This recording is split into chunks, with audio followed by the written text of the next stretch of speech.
ជំរាបសួរបងប្អូនម្ចាស់អាជីវកម្មទាំងអស់ជាទីគោរពនិងស្រឡាញ់បាទមួយរយៈនេះគឺដោយមានការរវល់មិនសូវបានធ្វើវីដេអូបានជាប់លាប់ជូនបងប្អូនបាទឃើញថាការជួបនេះយូរហើយថ្ងៃនេះគឺខ្ញុំមានចំណេះដឹងនិងបទពិសោធន៍ពិសេសមួយទៀតដែលខ្ញុំបានជួបនឹងកូនស្រីសវណ្ណីដែលជាម្ចាស់ហាងបាយគុយទាវម្ហូបកុម្ម៉ង់នៅក្នុងខេត្តកំពង់ស្ពឺម្នាក់ទៀតបាទ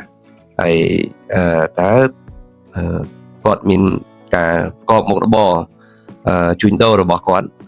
បានយល់និងប្រើប្រាស់ការធ្វើ marketing នេះនៅក្នុងមុខរបរអាជីវកម្មរបស់បងស្រីដែរទេឬក៏កូនស្រីបានយល់អំពីការធ្វើ marketing ឬក៏ការធ្វើទីផ្សារនេះនៅក្នុងអាជីវកម្មបងប្អូនដើម្បីតាក់ទាញអតិថិជនឲ្យមកគ្រប់គ្រងនៅសេវាកម្មរបស់បងប្អូនបានច្រើនឬក៏យ៉ាងណានោះសូមតាមដានទស្សនាវីដេអូនេះជាមួយខ្ញុំដើម្បីជូនបងប្អូនចាស់អាជីវកម្មទាំងឡាយដែលនៅក្នុងទូទាំងប្រទេសរបស់យើងដើម្បីបានទស្សនាស្វែងយល់ថាតើយើងប្រើប្រាស់នៅយុទ្ធសាស្ត្រ marketing បែបណាខ្លះបាទឬក៏ទស្សនវិជ្ជាជាក់ស្ដែងនៅក្នុងអាជីវកម្មបងប្អូនបានប្រើប្រាស់នៅយុទ្ធសាស្ត្រ marketing បែបណាដែរដើម្បីឲ្យបងប្អូនស្វែងយល់បន្ថែមហើយនឹងយកទៅប្រើប្រាស់នៅក្នុងមុខរបរអាជីវកម្មរបស់បងប្អូនថែមទៀតដែរបាទអញ្ចឹងទេសូមទស្សនានៅការធ្វើបទសម្ភាសន៍ជាមួយបងស្រីបាទនៅក្នុងទីតាំងហាងរបស់បងស្រីតតែម្ដងបាទអញ្ចឹងសូមអញ្ជើញទស្សនានិងដកស្រង់បទពិសោធន៍ដើម្បីយកទៅអនុវត្តបាទសូមអញ្ជើញទស្សនាបាទអរគុណ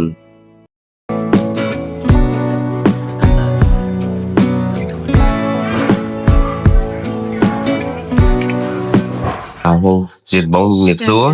បាទនេះគូមានតកតងទៅនឹងចំនួនមួយចំនួនដែលចង់សួរហើយដើម្បីជួយដល់អ្នករកស៊ីដែរចាជីវកម្មដែរទីមួយនេះគឺចង់ឲ្យបង្ហាញឈ្មោះតិចមកសូមឈ្មោះតិចមកចាលោកគ្រូជំរាបសួរនាងខ្ញុំឈ្មោះប៉ាវសវណ្ណីអាជីវកម្មបើកជាលក្ខណៈគ្រួសារហាងលក់បាយម្ហូបចាហើយនាងខ្ញុំរស់នៅក្នុងភូមិទំពុងឃុំកាហែងស្រុកសំដងតូចខេត្តកំពង់ស្ពឺគឺបាទហើយលក់ដូររស់ស៊ីប្រហែលឆ្នាំហើយរយៈពេលនៃការរស់ស៊ីរបស់នាងខ្ញុំនឹងបើកដំណើរការនឹងអស់រយៈពេលចូលមកដល់ឥឡូវចូល74ឆ្នាំចា4ឆ្នាំហើយយូរដែរណាចាហើយតាំងពីលក់មកដល់ឥឡូវនេះមានស្គាល់ស្អីទៅជា marketing ហ៎ចាmarketing នេះគឺជាផ្នែកទីផ្សារលោកគ្រូចាដឹងទីផ្សារអញ្ចឹងបាទយល់បានប៉ុណ្ណឹងណាគឺជា marketing តទៅនឹងទីផ្សារចាលោកគ្រូហើយមានដឹងថាពេលដែលយើងធ្វើ business ហ្នឹងមានត្រូវប្រើប្រាស់ marketing នឹងអត់ធ្វើ marketing ហ្នឹងឯងហ្នឹងគាត់តែដឹងថាយើងការរស់ស៊ីចឹងត្រូវតែការទំនាក់ទំនងលោកគ្រូបាទចាការទំនាក់ទំនងហើយនឹងអីយើងធ្វើ business ដើម្បីបានភ្ញៀវបានអតិថិជនច្រើនណាភ្ញៀវហើយនឹងការរបស់ដែលយើងលក់ប្រចាំថ្ងៃហ្នឹងគ្រូដូចជាបាយកាទៀវអីចឹងណាបាទចឹងបាយកាទៀវហ្នឹងយើងមានគិតទេយើងមានគិតថាត្រូវធ្វើមិនខ្មិចបាយយើងមិនគឺយើងមិនទេដឹងទេដឹងថាធ្វើមិនឲ្យវាឆ្ងាញ់បាយហ្នឹងណាបាទយើងរកកណាវាទន់សាច់ឲ្យវាឆ្ងាញ់ឲ្យវាយើងឬក៏យើងប្រឡាក់សាច់ហ្នឹងឲ្យវាឆ្ងាញ់ដែលអ្នកមកញ៉ាំគាត់សរសើរអញ្ចឹងណាចាលោកគ្រូកាទៀវសាច់កាទៀវសាច់កាទៀវណាទៅសាច់កាទៀវហ្នឹងឲ្យវាទន់កុំឲ្យវាសមកវារឹងអញ្ចឹងណាមានបានគិតរឿងអស់ហ្នឹងឯងតើតើនឹងផលិតផលសេវាផលិតផលរបស់យើងសេវាកម្មរបស់យើងនេះហ្នឹងហើយលោកគ្រូទី1ដូចជាបាយអញ្ចឹងលោកគ្រូសំខាន់ជាងគេគឺការប្រឡាក់សាច់ប្រឡាក់សាច់ទី2គឺជ្រក់អញ្ចឹងណាលោកគ្រូចាហើយទឹកត្រីបុកដែលយើងប្រើប្រចាំថ្ងៃណានឹងយើងគិតយើងអស់ហ្នឹងណាចាលោកគ្រូហើយតកតងមួយតំណែងតំណងអីនិយាយមិញនេះហើយមានអីទៀតទេការតំណែងនោះធម្មតាយើងរស់ទីយើងត្រូវតាក់ទងភ្ញៀវការប្រើយើងប្រាប់ពី ម្ហូបអាហារដែលយើងធ្វើហ្នឹងលោកគ្រូយើងមាននោះចឹងណាលោកគ្រូចាហើយយើងត្រូវប្រាប់គាត់ថាយើងមានមុខម្ហូបអីបាយពេលព្រឹកចឹងណាលោកគ្រូហើយនៅថ្ងៃត្រង់ចាតែប៉ុណ្ណឹងលោកគ្រូយើងមានមនុយមានអីណា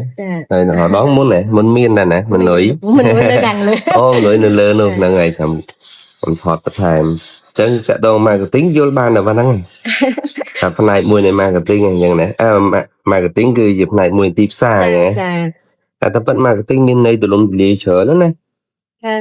សបផ្សាយតាម digital ទេបាទចាហ្នឹងហើយសបផ្សាយតាម digital យើងdigital ហ្នឹងបើយើងដំមុំអញ្ចឹងយើងធ្វើជា page Facebook របស់យើងចាបង្ហោះ Facebook យើងព្រោះយើងលក់ដូរយើងបង្ហោះមានមុខហូបមានមនុយយើងលក់ដូរអីខ្លះអញ្ចឹងណាបាទហ្នឹងគឺជាការផ្សព្វផ្សាយហើយតាក់ទងមួយថ្លៃការកំណត់ថ្លៃលក់នៅក្នុងសាលភាពយើងពេលបច្ចុប្បន្នហ្នឹងយ៉ាងម៉េចថ្លៃប៉ុណ្ណាដែលកូនសិស្សឬក៏អ្នកភូមិយើងមកហូបបានចាយើងលក់ថ្លៃតិចគាត់រៀនហូបចាអញ្ចឹងសិស្សតាក់ទង marketing ជាសកម្មភាព marketing អស់ចាហើយនឹងអញ្ចឹងតាក់ទងមួយកិច្ចការ marketing នេះទៀតអាចយើងតាមដាននៅក្នុង page របស់គ្រូព្រោះនៅក្នុងវីដេអូ channel YouTube របស់គ្រូនេះគឺបង្ហាញពី marketing នៃ business ច្រើនណាបាទអញ្ចឹងគ្រូមានប៉ុណ្ណឹងហើយចាំមើលដើម្បីបង្កើនដើម្បីជួយការលក់ដូររកស៊ីការធ្វើ marketing អាច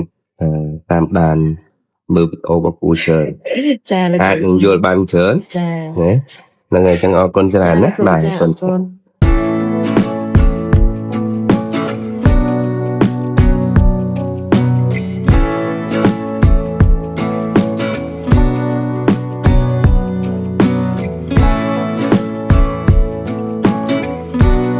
បាទជំរាបសួរជាថ្មីម្ដងទៀតបាទនៅក្នុងវីដេអូដែលបងប្អូនបានចូលទស្សនាអំបញ្ញមិញនេះបាទឃើញថាបងស្រីមានការយល់ដឹងអំពីការធ្វើ marketing ក៏ដូចជាការធ្វើសកម្មភាពទីផ្សារនេះមួយចំនួនដែលបងប្អូនបានអនុវត្តកន្លងមកហើយបងប្អូនចាស់អាជីវកម្មដែលបានទស្សនានេះក៏អាចមើលនៅវីដេអូចាស់ពីមុនដែលខ្ញុំបានធ្វើហើយនៅក្នុងវីដេអូទី1ជាពិសេសវីដេអូទី1បងប្អូនបានយល់អ្វីទៅជា marketing បាទឬក៏វីដេអូដែលនៅក្នុងអេពីសូតទី1ដែលនិយាយអំពីភាពខុសគ្នារវាង marketing និង market ដែលបងប្អូនដឹងហើយថាការធ្វើ marketing នេះគឺវាមានសកម្មភាពច្រើនណាស់ដែលយើងត្រូវធ្វើដើម្បីទាក់ទាញអតិថិជនឲ្យមកគ្រប់គ្រងនៅផលិតផលសេវាកម្មរបស់យើងឲ្យបានច្រើនហើយជាងនេះទៅទៀតបងប្អូនអាចស្វែងយល់នៅក្នុងវីដេអូទី7និងទី8របស់ខ្ញុំដែលខ្ញុំបានបង្ហាញអំពីសារៈសំខាន់នៃ logo និមិត្តសញ្ញានៃ channel របស់ខ្ញុំក៏ដូចជាគោលបំណងនៃការធ្វើ